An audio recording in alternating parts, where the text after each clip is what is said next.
ahí en Mendoza, donde nací hasta los 6 años, y de ahí, cuando estaba en la mitad de primer grado, mis viejos se mudaron a Morón. Y hice toda la primaria en Morón, y cuando ya estaba sentado en Morón, mis viejos se mudaron a La Plata. Mi viejo nació en Berisso, entonces bueno, ahí hay una conexión con el puerto. Pero toda mi adolescencia en La Plata, que yo llegué en el 75, arranqué el primer año de la secundaria en el 75, cada vez que podía me iba a Morón porque tenía mis amigos de la infancia y seguí toda esa etapa hasta bien entrada mi primera juventud porque teníamos un equipo de disc jockeys, así se llamaba en aquella época, en Morón, animábamos fiestas. Yo creo que las novias las tuve porque las quería tener, pero siempre las tenía en Morón. Y entonces vivía como en una ambivalencia con La Plata. A mí La Plata no me gustaba de entrada, me costó adaptarme. ¿Te acordás por qué? ¿No te gustaba? ¿Qué te generaba? Y porque yo, para mí, aunque parezca una frase hecha, era otra cosa Morón. Porque además estaba muy vinculado con toda la cercanía, Castelar, Ramos Mejía, me acuerdo de los boliches de Ramos Mejía, el tren de ir a Capital a ver una película o a comprar discos. Entonces había otra como una conexión mucho más. Yo tenía amigos en la secundaria que no habían andado en subte y yo decía, ¿cómo puede ser que no? Y no era porque les faltara guita, ¿no? Y veía eso del platense, que solamente le interesaba La Plata, ¿no? O eran de estudiantes o de gimnasia, tenían todos los cines, los teatros, como que no salían del cuadrado. Y para mí lo más importante, por lo menos en aquella época, era, no sé, me acuerdo 17, 18 años, cuando uno de mis amigos tenía auto, de ir a San Isidro, a Vicente López y esos boliches y las pibas que eran divinas. Y también a otros lugares, ¿no? Y siempre Capital como una cosa, no sé, de saber manejarme, de los diferentes barrios y también esa fascinación por las disquerías, por los lugares que... Y después, muy entrada, ya estando acá, empecé a disfrutar más de La Plata y después nunca me moví. De hecho, siempre he trabajado en medios nacionales, salvo un año y medio que estuve viviendo en Buenos Aires, pero nunca me moví de La Plata. Y aprendí a entender a la ciudad desde esas contradicciones. ¿Qué sé yo? Para mí La Plata no era lo mejor del mundo y yo veía que para mis amigos era lo mejor del mundo. Viví toda la época terrible de la dictadura, qué sé yo, en Morón, me acuerdo un atentado, no sé, mataron a un cana que estaba en la garita del sindicato de la UOCRA y eso había sido como el gesto así más terrorífico que yo había conocido de chico en Morón. Acá era todos los días, acá no sé, era diario de acostarme y escuchar los disparos, qué sé yo, que venía Lorenzo Miguel en calle 1, me acuerdo de eso, con el gobernador Calabró, que se cagaban a tiros en la puerta del Nacional. Era como otra cuestión, pero también, no sé, el colegio al que fui, que era también bastante extraño, porque era José Manuel Estrada, donde iban todos los repetidores, ¿sí? Todos los que venían de las escuelas, qué sé yo, del Sagrado, de San Luis, y repetían, iban a la Estrada, y después caían en el Vergara, en el Charles Charrier, que era así como el último escalón, Charrier, ¿no? decía mucho, Charles no Charrier era increíble, porque contaban que te mandaba alguien a dirección y el que te recibía también era el mismo que te había mandado, no sé, como que el director hacía todo en esa escuela.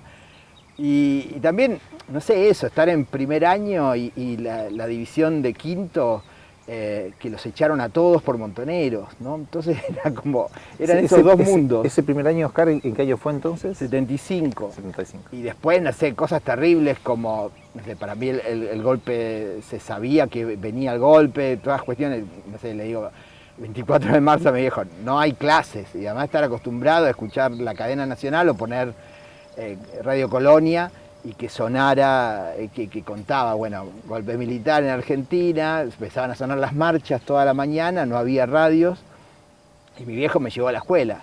Y un conscripto con un fal le dice, señor, no hay clases. Bueno, eso fue el 76, pero para mí lo más terrible, en ese momento, sin tener la conciencia de lo que iba a venir después y que lo sufrí, no sé, a mitad del segundo bimestre nos cambiaron la calificación de 6 a 7. Y para mí fue una tragedia, porque era tremendo, es decir, tenías que esforzarte más.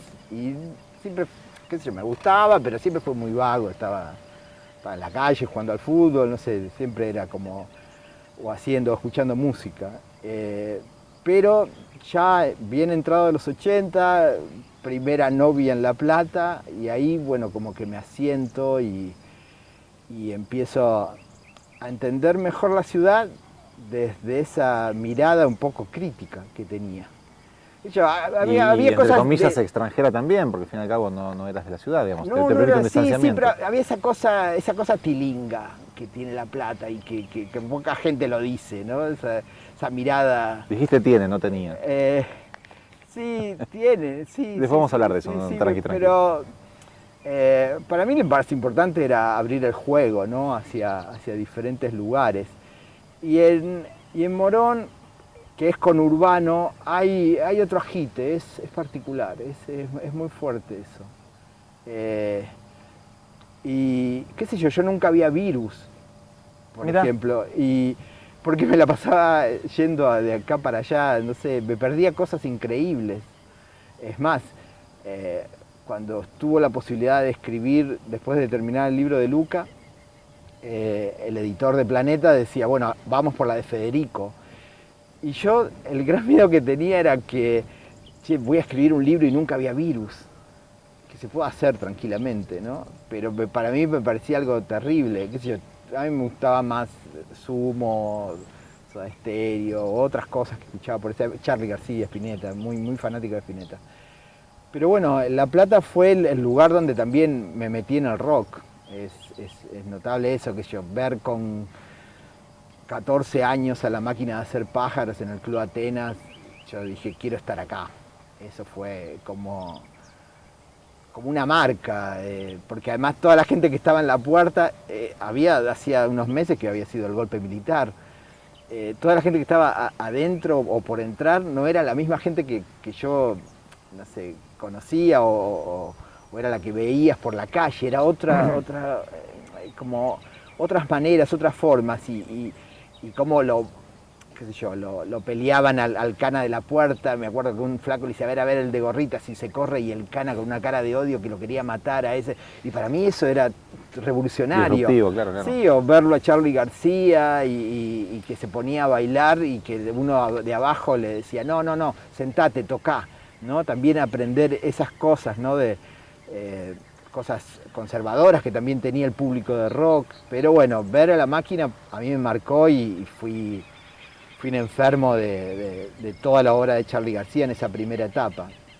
Y después también, qué sé yo, iba y venía de Morón a La Plata. En Morón vivía mi abuela, también mis tíos, entonces buena parte de las, qué sé yo, reuniones familiares yo las hacía viajando. Me la pasé viajando buena parte de mi juventud. Ese interés por la música en general y si querés por el rock en particular, un poco lo venís comentando, pero ¿hay algún hecho, circunstancia que vos digas, bueno, no sé, yo me acuerdo el primer cassette que me compré, por ejemplo, que creo que fue Pipe of Peace de Paul McCartney, creo que después me compré Thriller. Pero en tu caso, ¿recordás algún disco, algún hito que digas, acá me pasa algo con la música que no me pasa con otros Y yo creo que ámbitos? tendría 8 o 9 años y recibí varios discos de los Beatles gracias a mi tío. Ahí va, eso. Mi tío Jorge, que era mucho más joven que mi papá, y salía con una azafata que le traía discos. Y me parece que a mi tío no le gustaban mucho esos discos. Y bueno, tener el Sgt. Pepper a los 8 años también. Era abrir el disco, mirar las fotitos, mirar cada uno de los personajes que están en la tapa. Y el Technicolor de... Sí, todo era fascinación y viaje, ¿no? Era como un trip sin tomar nada, ¿no? Y ese también era el mundo del rock. Yo aprendí, gracias al rock, es como, bueno, es la mirada que tengo del mundo, que esas cosas no las aprendí en la escuela, no estaban en los libros, tal vez a veces en la revista Pelo, en algún lugar así, pero bueno, es como un camino que me conducía ahí. Y después también en mi casa se escuchaba mucha música clásica. Mi mamá siempre fue muy fanática del folclore, del tango y la música clásica. Y además había ahí como una conexión rara porque mi vieja es chilena, entonces yo también tenía una conexión con Chile bastante directa. Una vez por año iba a Chile y volvía hablando como chileno, que mi viejo se mataba, no sé, yo decía, mira aquel pájaro, ¿qué mira carajo? Me decía, mirá, boludo, me decía, ¿viste? Yo ya hablaba como, bueno, y esa combinación también de la música de Chile, no sé, nos pasábamos un verano completo entre Santiago y Valparaíso. En el 72 yo lo vi no, creo que fue justo el año del golpe, en el 73, me acuerdo que con mi mamá fuimos a verlo a Allende, a una plaza en Valparaíso, a ver el discurso. ¿Tenés recuerdos, así, imágenes de eso? Sí, porque, bueno, como que también esas cuestiones históricas me pegaban mucho, podía como ir armando como un rompecabezas en cuanto a los periodos y ese tipo de cuestiones.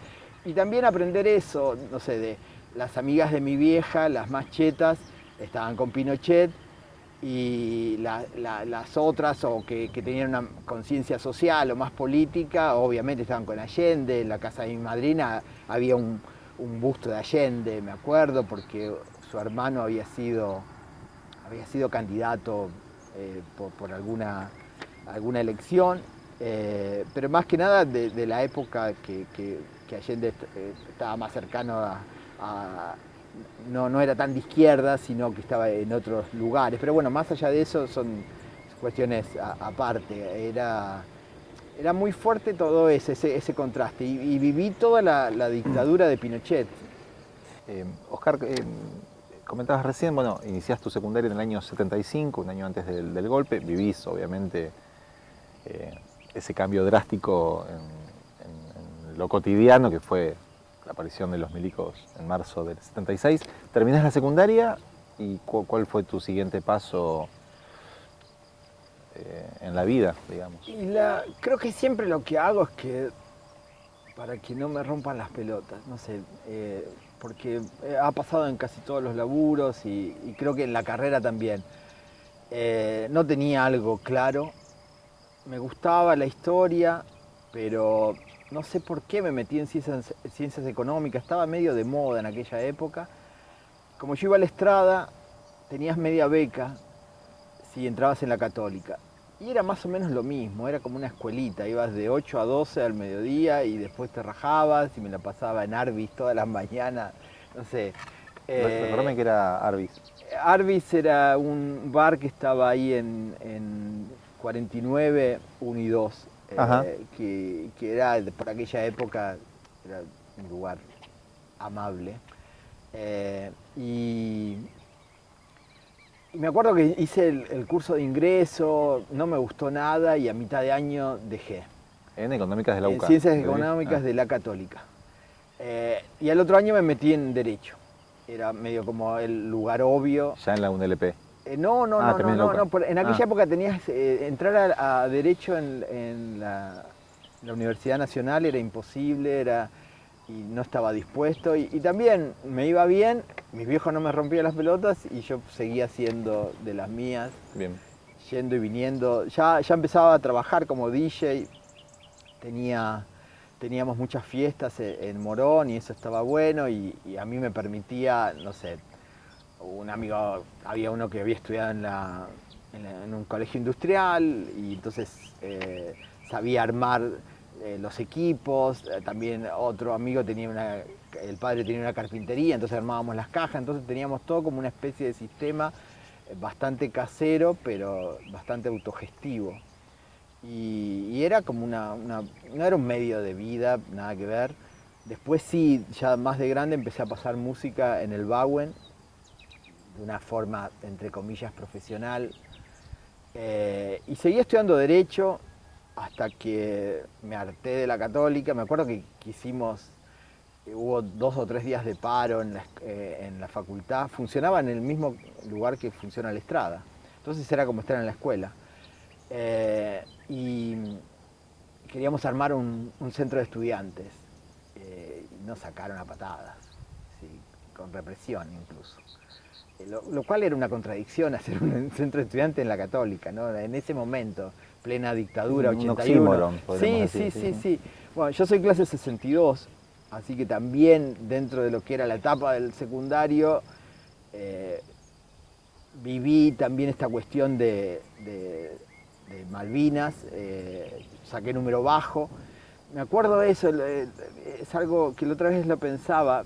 Me acuerdo que todos estaban, mi círculo, no sé, mis viejos, amigos, alguna novia por ahí, que me decían, no, te hubiese hecho bien la colimba, que te iba a ordenar, para colmo soy hijo único, entonces bueno, significa que hago todo malo, que soy un consentido. Y yo decía, pero están locos. Es decir, y después con lo que pasó, bueno, de mi división y de los 2 quintos años, de los 2 quintos, fueron tres flacos a Malvinas. Uno muy amigo mío, Gustavo Pascuet, Caito Chiape, volvieron, pero estuvieron peleando en Monte London. Y, y bueno, también eso, ¿no? De vivir ese momento, de conocer las diferentes etapas de lo que fue la dictadura. Bueno, en Derecho más o menos la piloteaba hasta que me cansé, me fui a vivir a Buenos Aires porque trabajaba en el 86, entro a laburar en el Ministerio de Previsión Social. Ajá. Y había como un programa muy piola que eran los consejos regionales de la tercera edad. Entonces por cada cabecera judicial se armaba un consejo regional. Entonces la idea era viajar a esos lugares, ordenar a los viejos y que los centros de estudiantes, los centros de jubilados, no sean, sí, no sean para jugar a las bochas y a las cartas. ¿Quieres hacer quilombo también ahí? Bien, sí, y estaba bueno porque había subsidio, entonces les armabas la enfermería y se convertían como en pequeños centros de ayuda social, ¿no? Y ayudaban a los que tenían, no sé, con una enfermería cercana a un centro de jubilados, mucha gente que no participaba del centro podía tener su lugar de asistencia. Y también lo interesante es que le sacábamos personería jurídica porque era muy común que los viejos estaban 40 años como presidentes, bueno, se afanaban la guita. Entonces ordenábamos todos esos lugares que eran como espacios de ayuda social, pero activa, de accionar activamente.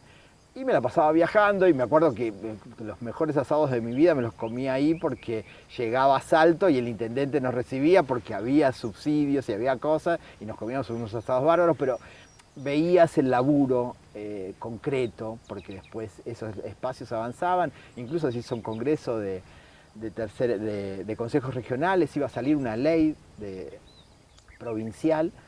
Pero bueno, después todo eso cayó en desuso. Yo laburé ahí hasta que entré en el diario El Día.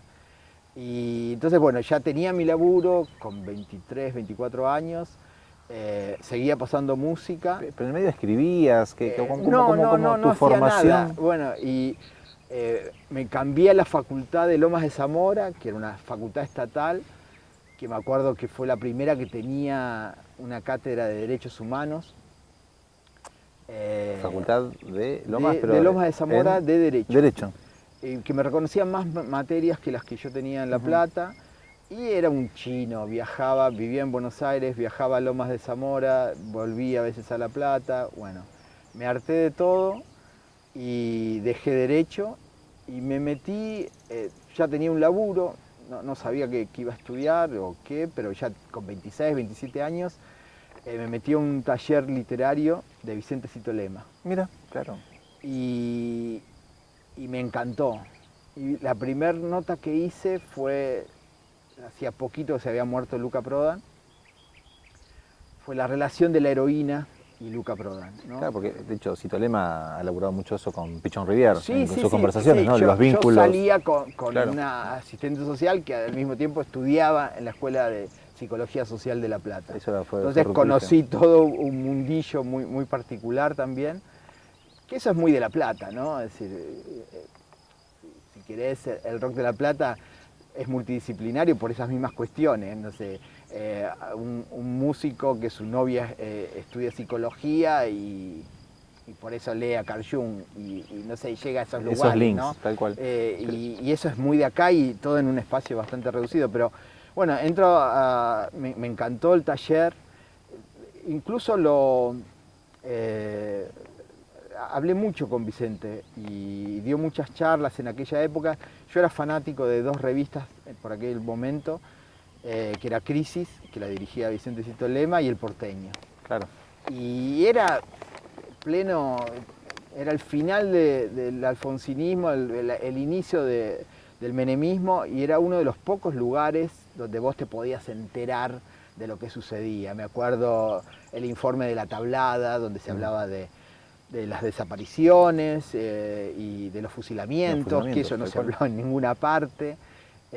Y bueno, y también eso me acercó, más allá de que yo ya tenía una militancia radical desde el 82, militaba en la coordinadora y hacía todo, no sé, pintaba paredes, era fiscal.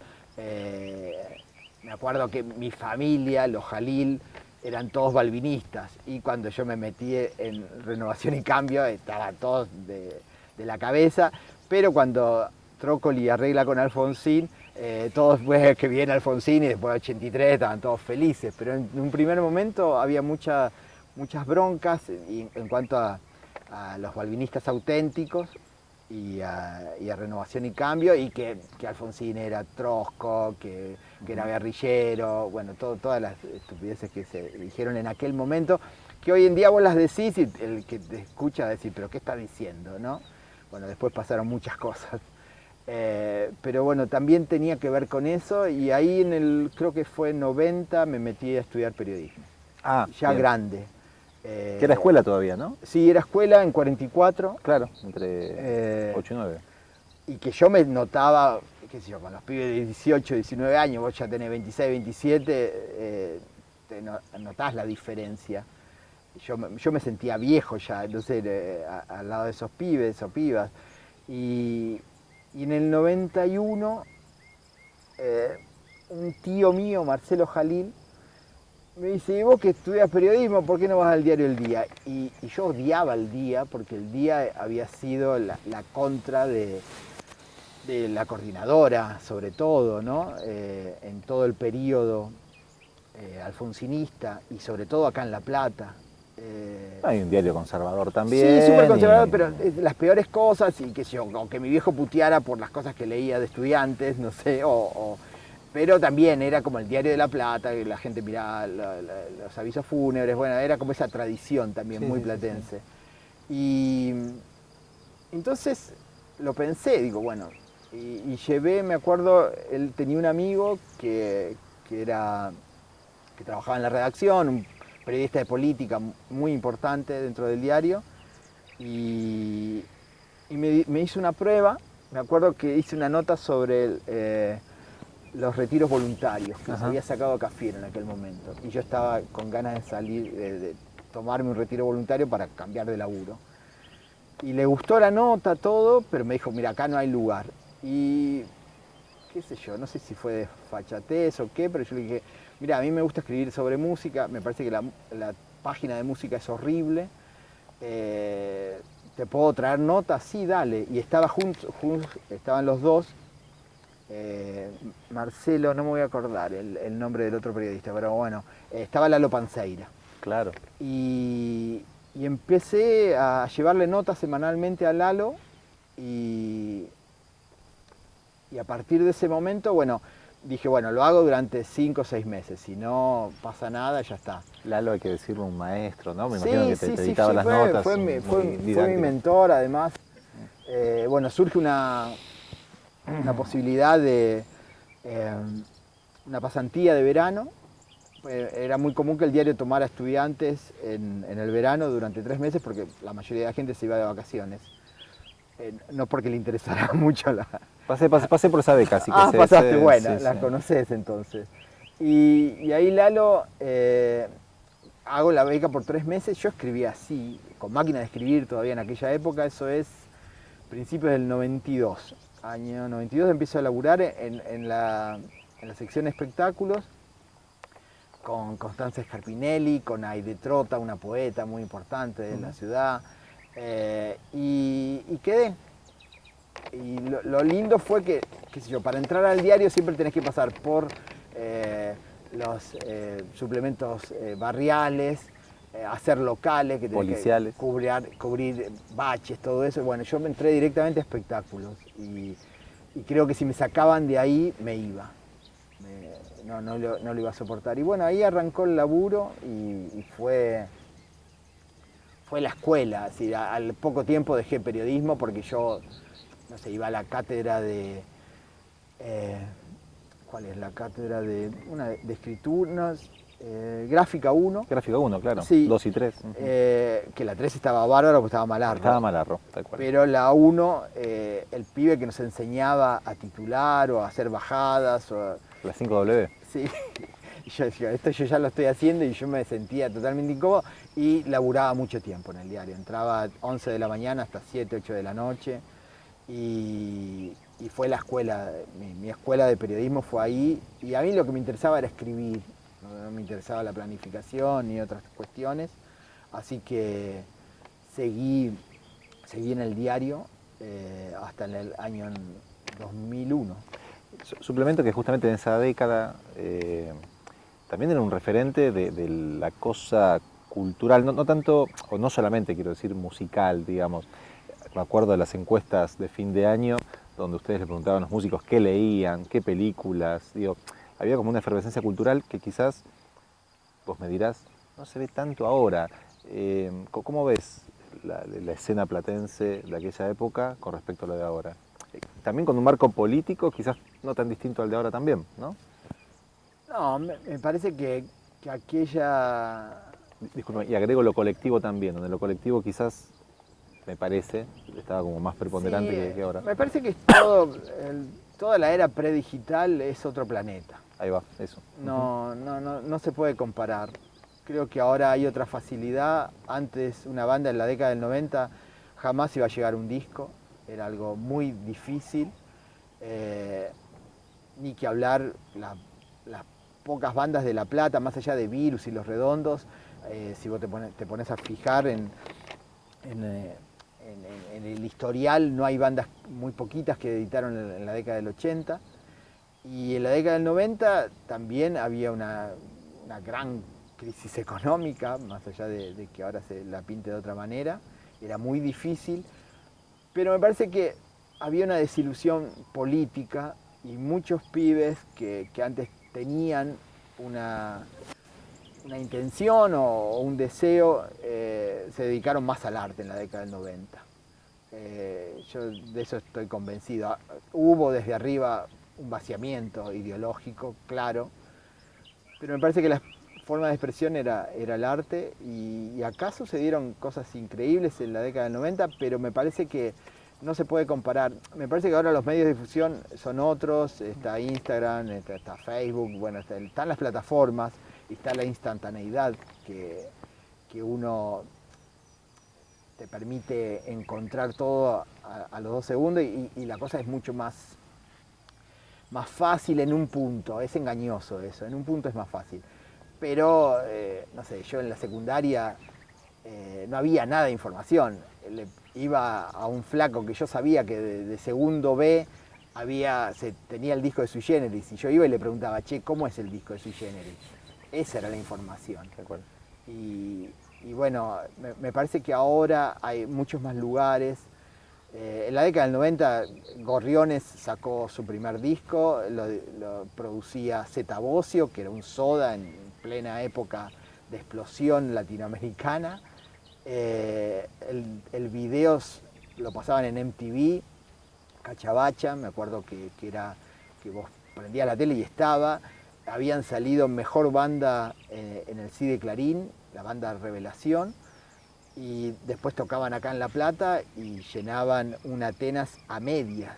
El escenario estaba en la mitad del campo de la cancha de básquet. Hoy en día la mayoría de las bandas de La Plata, o por lo menos 10 o 15, te tocan en el Ópera. Y hay muchos más lugares para tocar, lugares que en la década del 90 eran imposibles, podría haber habido 10 Cromañón, no sé. Pero bueno, tal vez hacer la escena más reducida, más concentrada en algunos artistas, sí tenía mucha conexión o tenía mucha, era muy fuerte esa ebullición. Y a mí me interesaba, qué sé yo, a partir del año 93, creo que sale el disco de Los Gorriones, el primero, que conviviese en ese suplemento de rock los artistas de La Plata con los artistas internacionales. Y yo sabía que si había una nota de Nick Cave, estaba bueno también que estuviese una de Pechito Gambetta, y esa convivencia me parece que los acercaba, y ya existían encuestas nacionales, tanto del sí como de la del no, pero que en La Plata saliera esos músicos que capaz que nunca iban a grabar un disco con su nombre y apellido y eligiendo canciones y discos y artistas o recitales, le daba elevaba un poco más esa presencia. Y sobre todo eso, de abrir el juego, de llevar las cosas a un lugar de iguales, ¿no? No importaba que si... No sé, yo me la pasé haciendo notas con bandas que no tenían disco y no tenían historia, y cuando le preguntabas qué música escuchaste, decía, mira, no, yo no escucho mucho porque tenían miedo de contar sus influencias, y era terrible. Entonces como que les tenías que armar la historia de esa banda. Y eso me dio cierta gimnasia a la hora de... Qué linda palabra. De escribir y sobre todo de escuchar y preguntar, ¿no? Hacía 8 notas para el viernes y seguía laburando en espectáculo. Tenía una producción increíble el suplemento. Pero también, qué sé yo, a Mariana Enríquez, ¿no? Su primera novela, Bajar es lo peor. Me acuerdo en el año 94 decir, che, se murió Kurt Cobain, mañana va a ser tapa en todos los diarios del planeta. Y el secretario de redacción me dice, ¿quién es Kurt Cobain? Así, un secretario bastante pesado que había por aquella época, ultra conservador.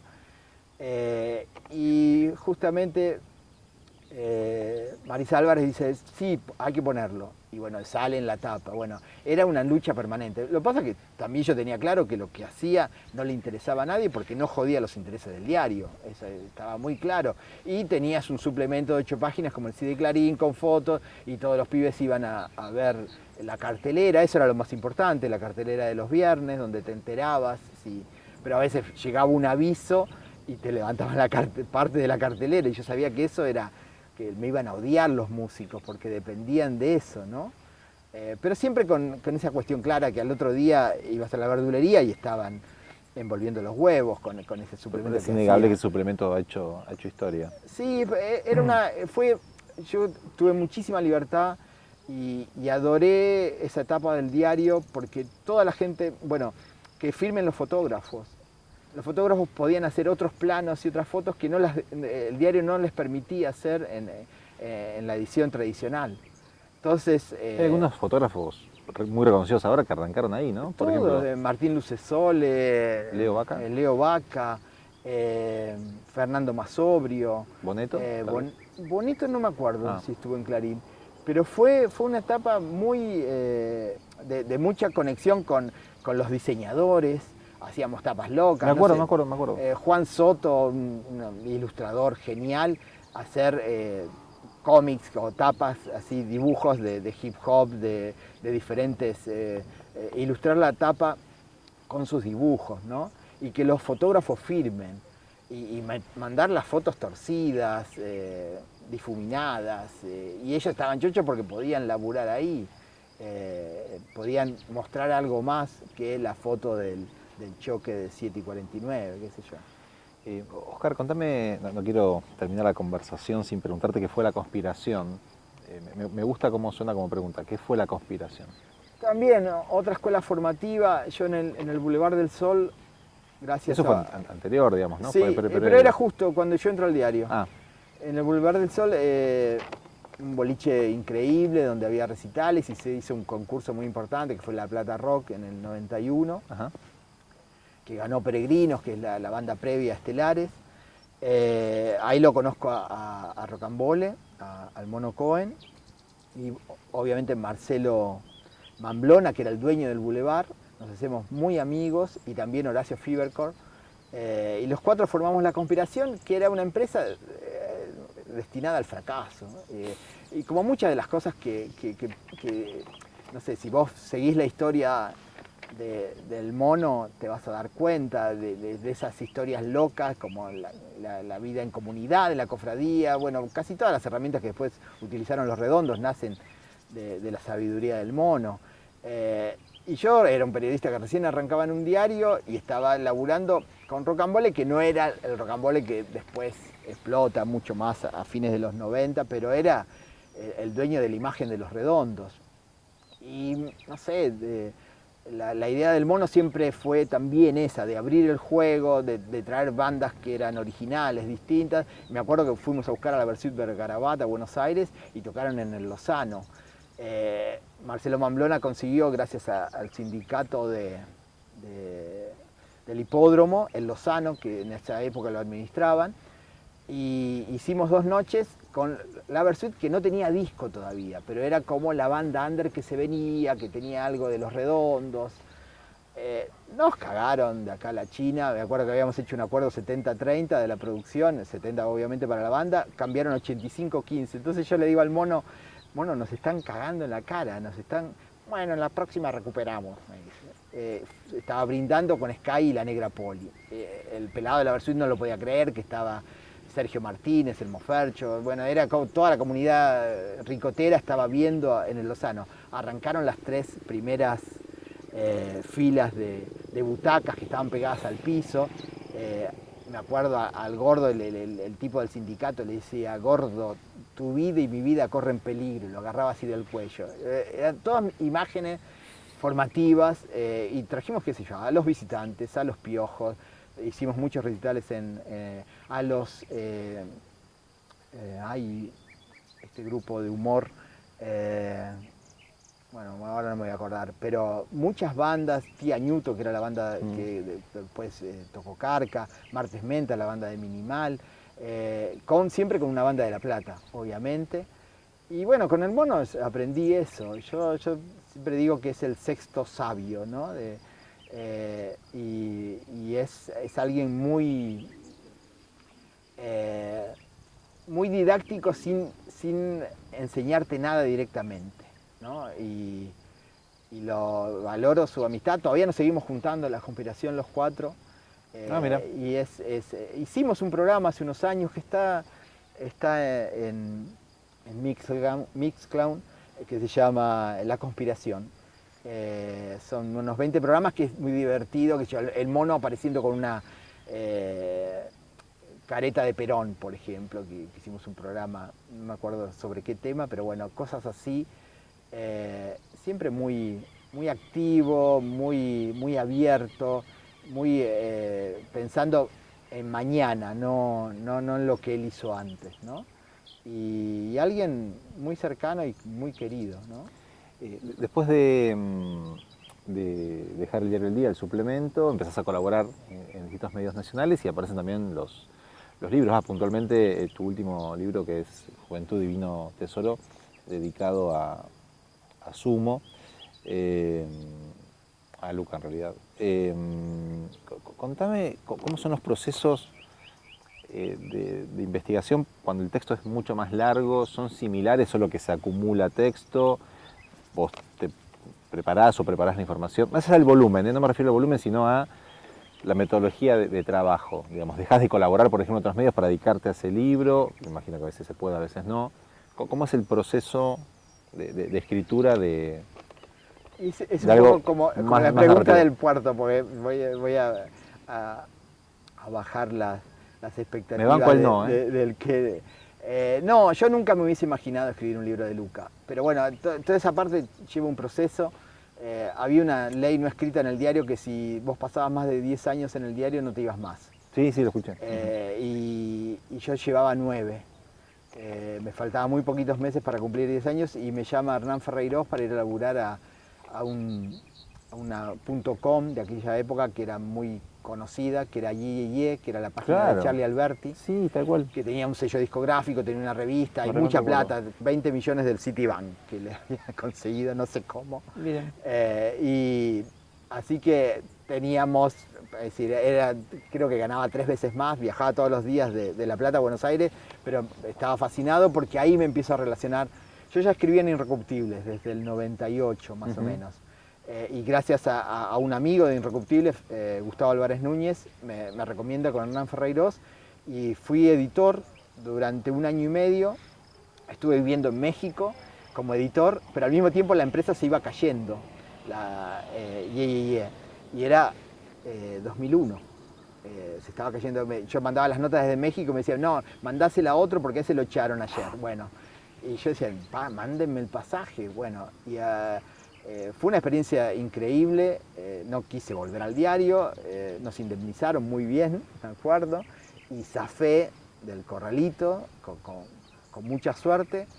Y ahí me empiezo a conectar más con gente de Capital y bueno, Gloria Guerrero lee una nota mía en un suplemento que hacían chicos de la Facultad de Periodismo, el suplemento No sé, que le había encantado. Y bueno, y ahí entro también a Radio Universidad en esa época, bueno, por esa época es 98, 99. Y bueno, uno de los editores de Irrecuptibles me llama y me ofrece escribir la biografía de Luca. Yo jamás me hubiese imaginado escribir una biografía, y menos la de Luca. No porque no me gustara, sino porque era compleja la historia, sabía muchas cuestiones internas, de que la biografía que había hecho Polimeni no había caído bien, sobre todo en los músicos de Sumo, y a partir de ahí muchos se negaban a hablar sobre diferentes cuestiones. Yo ya escribía en Rolling, y había hecho varias tapas, entonces pensaba que era como hacer 10 tapas, 15 tapas, ¿no? Notas largas, y no, me encontré que había entrevistado casi a 90 personas, y cada vez que quería buscar un tema tenía que leer las 90 entrevistas, lo cual era una locura. Es más, le dije al editor, me habían pagado un adelanto mínimo, le digo, che, no sé si voy a terminar, tengo que devolver el adelanto. Y me dice, boludo, escribila porque si no, no voy a dar el nombre del periodista. La escribe otro que le hacen 15 días, va a ser una cagada, pero bueno. Y con Nico Miguel, es otro periodista de Irrecuptibles, yo tenía una idea de una biografía coral y bueno, junto a él, como que pudimos ordenar ese rompecabezas. Y me parecía que la mejor manera de contar la historia de Luca era correrse de cierto protagonismo, iba a ser un embole si la biografía era glosada. Entonces cada apertura de capítulo y ubicación me interesaba contextualizar la historia y lo que estaba pasando en Argentina. Porque Luca llega en el 80, canta en inglés, y en el 82 el país donde él se había criado está en guerra con Argentina. Bueno, es un guión imposible. Y también me invitan a escribir esta biografía porque yo lo había conocido a Andrea Prodan. Y Andrea Prodan había hecho una nota, un especial de Rolling Stone dedicado exclusivamente a Luca, y que era la primera vez que salía una edición fuera de la tradicional, sin publicidades y con muy buenas fotos y cuestiones muy reveladoras que no habían estado, como por ejemplo que Luca no murió de cirrosis, sino de una sobredosis, de una mezcla rara con heroína, pero que eso está contado por, no sé, Rodrigo Espina, que fue su gran amigo. Y a partir de ahí fueron casi 4 años de laburo. Me acuerdo que en aquel momento me casé, nos fuimos con Marina a Italia y a Londres, y le pedí a Andrea que me hiciera la guía Luca de Italia, y bueno, él me decía, bueno, acá mi hermano se drogaba en la Plaza de las Flores, y acá iba a tal lugar, bueno, y conocí la casa de Luca, y en Londres también, ciertos lugares muy importantes, pero también se dio porque justo nos casamos y decidimos que... Pero eso te fue armando como un mapa Claro, emotivo, digamos, sí, eso fue en el 2012, paso mi cumpleaños en el año que nos casamos en la casa de Andrea. Andrea me dice, yo colaboro, pero vos venís para acá. Y bueno, lo voy a ver atrás la sierra. Y bueno, entrevisté a muchísima gente muy cercana. Pero el proceso no fue nada sencillo. No, porque fui acumulando entrevistas, que es lo peor que podés hacer, y después, cuando tenía todo ese material, que era muy rico, había que ordenarlo. Y bueno, junto a Nico Migueles pudimos ordenarlo y hicimos hay un libro que está muy bueno, que cuenta la historia del punk de Nueva York, que es Por favor, mátame, que aparecen todos, está Lou Reed, Nico, Iggy Pop, están todos los personajes de un periodo determinado de la historia, sobre todo del punk rock, pero no tiene contextualización. Hablan derecho todos y funciona muy bien. Y a mí me había gustado ese formato, se lo propuse a Nico y con eso lo hicimos. Y bueno, y ahora acaba de salir, 10 años después, una adenda donde aparece... ¿Tercera edición, puede ser? Esta es la cuarta. La cuarta Edición, pero no sé, los mensajes más lindos que he recibido en Facebook es de gente que no conozco y que me decía, ¿dónde está tu libro? O es el libro más largo que leí en mi vida. Se lo afané a mi papá y ahora él, no sé, lo estoy leyendo yo. Bueno, y hace 2 o 3 años que estaba en falta, no se conseguía. Y la editorial lo editó con 50 páginas más. Hay varias entrevistas, bastante reveladoras. Por ejemplo, Petinato, que no había hablado en la versión original. Y bueno, también eso, un proceso largo donde, qué sé yo, quedé vacío, no sé. Después hasta me costaba escribir una reseña. ¿Estás laburando otro libro? Sí, ¿Tienes ganas de? Sí, estoy laburando como en 2, 3 proyectos, pero en uno que tiene que ver más con mi manera de cómo llegué a la música, cómo se difundía el rock en la década del 70, y que tiene que ver con una banda que fue muy formativa en mi vida, que es The Lamblies Down on Broadway, el disco de Genesis del 75, que es un disco 74. Y yo quería hacerlo cuando se cumplían los 50 años. También entrevisté a muchísima gente, y ese disco en particular es un disco que tiene una historia bastante distinta a todo lo que proponía Genesis en aquella época. Es la historia de un pibe punk que se mete sale del subte de Nueva York y empieza una historia fantástica, con conexiones con el topo de Jodorowsky.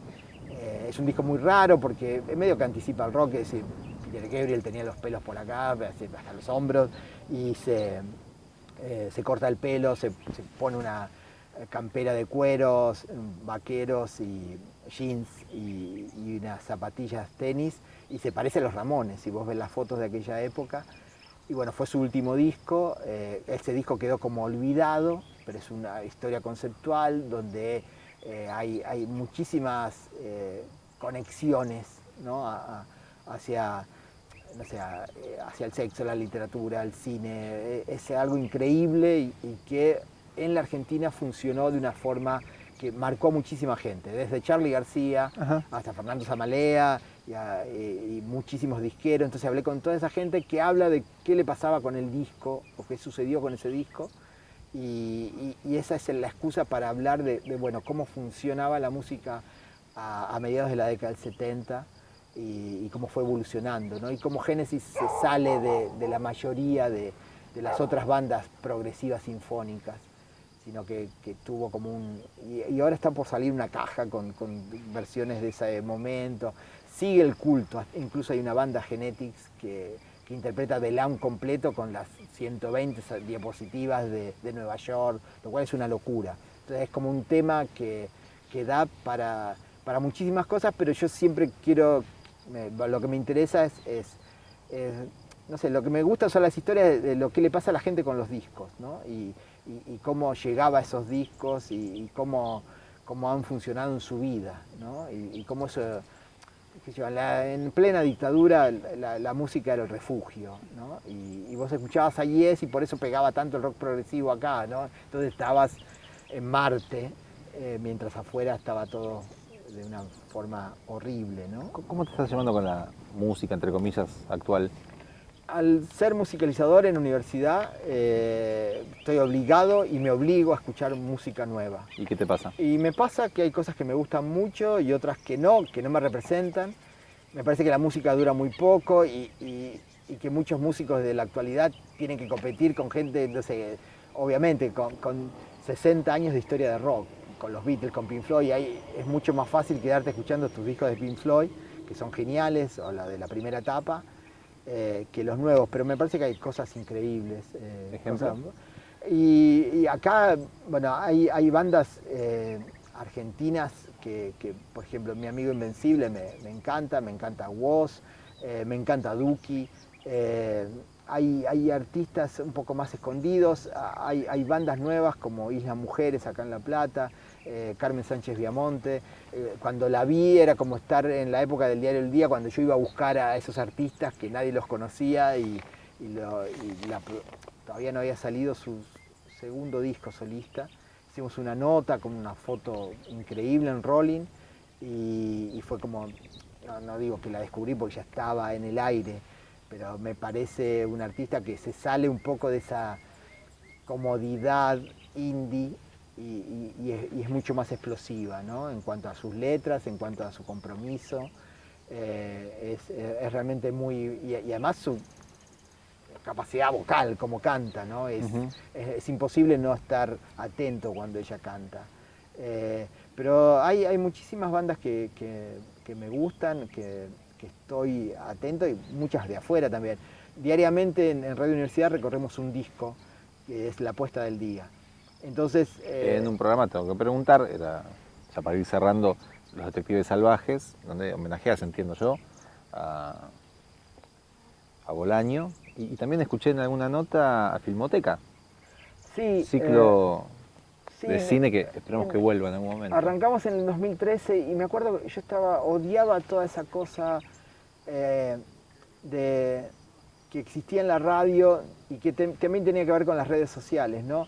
De la autorreferencia, a dónde fui a comer, a dónde estuve, del tiempo. Entonces digo, hagamos un programa temporal que se pueda escuchar en cualquier momento, mucho antes de que arrancaran los podcasts, no porque mi imaginación es increíble, sino porque me interesaba eso, porque eran programas temáticos, el registro también, complejos, y entonces queríamos grabarlos y pasarlos cualquier día. Fue por eso, y me imaginaba a alguien cocinando y escuchando el programa que estaba subido a Mixcloud. Y bueno, con Nando Magistrali, que es un amigo con el cual es esa sensación de estar en mi habitación escuchando música como cuando tenía 16 años, y no sé, le digo, con The Bunnymen, y él salta con una anécdota y esto y el otro, y podemos hablar. Y sí, también tenemos un registro documental, entre comillas, porque hay un guión con la voz en off de Mariel Sabiuk, donde eso ubica un poco toda la historia, y nosotros boludeamos en los bloques que nos toca. Pero es un programa que ya tiene más de 10 años, que lo disfruto mucho. Antes lo hacíamos todos los días, lo cual era una locura, ahora es una vez por semana, como tantas otras cosas, ¿no? que uno no puede hacer ya más diariamente. Así que siempre aparecen temas y nos corremos de la agenda, ¿no? Totalmente. Y puede ser cualquier cosa. Y están los discos, qué sé yo. El último programa que hicimos es Jerry Hall, que es la ex mujer de Mick Jagger, que fue la chica de tapa de un disco de Roxy Music, y que en ese momento estaba saliendo con Brian Ferry, que era el cantante de Roxy Music, y bueno, y ahí se genera un triángulo amoroso increíble entre dos amigos, Mick Jagger y Brian Ferry. Pero lo interesante es la historia, pero a mí lo que más me interesaba eran las 25 canciones. Miss You de los Rolling está dedicada a Jerry Hall. Ah, mira, wow. Y ella aparece en Sirena, en la tapa, cual Sirena. Y bueno, de ese disco pasaron 50 años, pero reconstruimos la historia completa con todas las canciones. Qué sé yo, como que Mick, Jerry Hall y Brian Ferry nos dieron letra y nosotros pusimos la música. Maravilloso. Para ir cerrando, ¿cómo ves, desde tu recorrido en el periodismo, el ejercicio de ese periodismo en las nuevas generaciones? ¿Ves algo de golpe? ¿Te parece que hay una Para continuidad, mí que es algo disruptivo? Se escribe mucho mejor. Yo soy un fanático de ir a los archivos de la revista Pelos, que está el archivo digital. Uno puede ver la tapa de del primer número de 1970, lo cual es increíble, y meterse dentro de la revista. Para mí se escribe mucho mejor. Yo soy muy fanático del Expreso Imaginario y creo que estoy en esto. ¿Se escribe mucho mejor? Ahora se escribe ¿Ahora mucho se escribe mejor? Sí, yo creo que se escribe mucho mejor. En La Plata hay grandes periodistas como Martín Graciano, Luciano Laitó, Facu Arroyo, Facu Díaz, que están ya trabajando. Me suenan algunos de ellos. Y creo que hay otra mirada, hay una información mucho más global. Y también cierto desapego con la solemnidad, con algunas otras cuestiones y de entender al rock como eso, ¿no? Esa disciplina que te abre a mil lugares. Pero me parece que por otro lado qué sé yo, es muy complejo poder laburar y vivir del periodismo hoy en día, ¿no? Es una profesión devaluada totalmente, se paga muy poco. Y se escribe muy bien, eso es lo llamativo. Yo todavía sigo escribiendo en Rolling, es un lugar donde me siento muy libre, puedo plantear esas notas que a veces planteo en Detectives Salvajes, ¿no? Esos ejes temáticos, y hay justamente un editor que tiene como esa sensibilidad, pero bueno, a la revista la putean en colores los viejos conservadores que quieren, qué sé yo, que esté, no sé, David Gilmour en la tapa o alguien así, y que cuando sale Dookie o Woz se ponen muy mal, y de no aceptar eso. La edición de Rolling es un milagro, creo que vive de los suscriptores de La Nación, pero bueno, es un espacio donde todavía puedo escribir y plantear un montón de cuestiones que me interesan, y también de mirar un poco lo que sucedió o de dónde venimos, ¿no? Yo estoy haciendo una nota sobre Rocas Vivas, que ese momento de Sass a mí mucho no me gustaba, pero las cosas que sucedieron en ese momento y que ese tipo haya tocado como telonero de Queen en el 81 sin disco editado y todo lo que hicieron, y que esos 4 Luna Park que metieron la cantidad de gente que metieron y él volando con un arnés, bueno, ahí hay historias increíbles, ¿no? Y a veces me parece que el rock de ahora está mucho más pendiente en qué festival toca, o cómo llena algunos lugares, de ese trabajo más de sudor que había en otra época, y no pensar tanto en pegarla, ¿no? Me parece que hay como un rock también que está muy atento, qué sé yo. Son bandas muy buenas, bandas los chinos, Conociendo Rusia, pero a mí no me pasa absolutamente nada con ellos, ¿no? Y también creo que es eso. A veces me dicen, mirá, hay una banda nueva. Me parece que generacionalmente está bueno que lo cubra alguien que tiene 20, 25 años. Me encantaría tener 25 años e ir a ver el recital de Woz que vi. A mí me encantó verlo, pero me parece que tenés que estar generacionalmente más apegado a eso, a lo que te sucede en ese momento, ¿no? Esto que acabas de contar es el pie ideal para ir cerrando. Habitualmente cerramos las conversaciones, una pregunta que es muy caprichosa. A Horacio Freud, por ejemplo, no le gusta mucho, que es si después de cierto tiempo, cierto recorrido, digamos. Yo no sé si le preguntaría esto a alguien que, no sé, no salió de su casa. Pero si después de cierta experiencia en un ámbito en particular, trazando algunos hitos, en tu caso en el periodismo platense, sobre todo el cultural, es imposible soslayar tu nombre. Insisto, después de ese currículum tan transitado, aparecen algunas conclusiones, algunas certezas sobre el ejercicio del periodismo en tu caso, sobre la vida en general, que es breve. No, una vez me acuerdo que a Alfredo Rosso le preguntaron sobre por qué esta locura, ¿no? de comprar discos, de ir a festivales, y decía que es un poco esquivarle a la muerte, ¿no? Y a mí me quedó esa frase, pero ahora que estoy más cerca de ese lugar lo entiendo mejor. No sé, siempre traté de disfrutar a partir de la música, y vivir de la música para mí es un privilegio en ese aspecto. Y siempre hay como un disco nuevo, hay un libro nuevo, hay como cosas que me llevan hacia adelante. Y me parece que también es, no sé, tal vez me engaño un poco con estas cuestiones, pero me parece que es eso, estoy atento a eso, y tal vez eso me saca un poco de las presiones, las existenciales, que todas las tenemos, y las del día a día, ¿no? Y qué sé yo, está hablando Milei o las barbaridades que hace y pongo un disco de una banda nueva y con eso salvo el día. Y así ha sido desde que tengo 14, 15 años. Viví la peor dictadura de la historia y zafábamos escuchando los discos de La Máquina. Qué sé yo, era eso. ¿Qué se puede hacer salvo ver películas? Me parece que ese título se podría tranquilamente funciona hoy. Hay un detalle que mi generación se llevaba muy mal con la de sus padres, porque ellos no entendían todo esto. En cambio, nuestra generación, yo veo, no sé, voy a la disquería y veo un pibe comprando, no sé, de 15, 16 años o 20, comprando el disco de Artaud. Entonces, bueno, el rock ha extendido eso y nos vuelve más jóvenes, ¿no? Aunque seamos viejos, es como una especie de droga de juventud, ¿no? Y bueno, tal vez sea eso, el rock me hace sentir joven.